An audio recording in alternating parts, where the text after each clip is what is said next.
Ever since the terrorist attacks in Paris at the end of last year, the threat of further attacks has never been far away. So the fight against terrorism is said to be a major topic for the EU to tackle in 2016. MEPs and MPs discussed the issues with the EU's counter-terrorism coordinator and Europol at a meeting in the European Parliament. Esther de Lange of the EPP Group is responsible for relations with the parliamentary groups of national parliaments. She hosted the meeting and explained its purpose.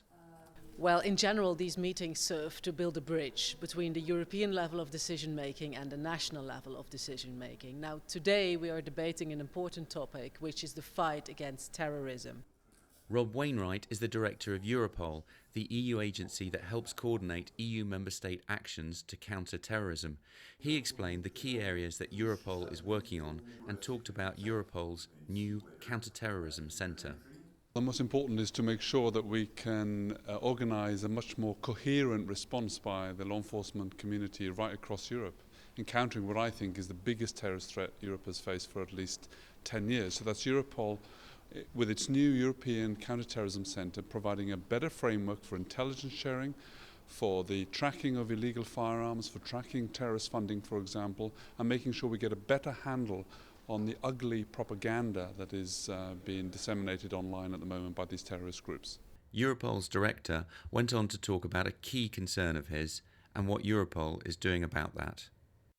What concerns me is the way in which we have such a large community, dispersed community of 5,000 foreign fighters that have been radicalised by conflict experience in Syria and Iraq. And more of them are coming back now to European society and posing an immediate threat, such as the events in Paris last November showed, for example.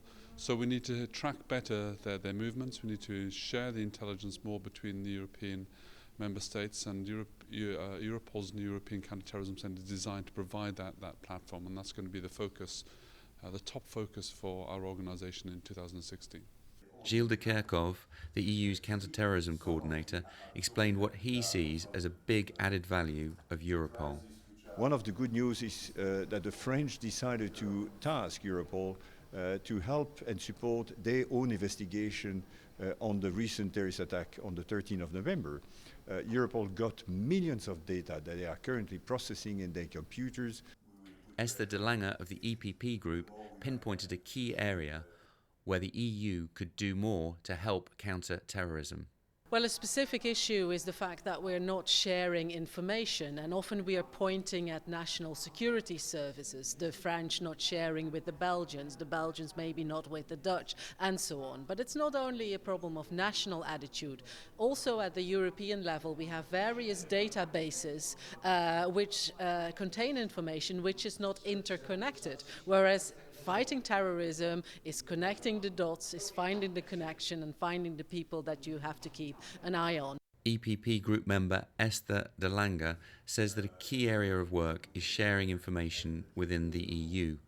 A lot more has to be done here, and Europol can play a key role in that task. Find out more about the activities of the largest political force in the European Parliament by checking out eppgroup.eu. Thanks for watching, and see you again soon.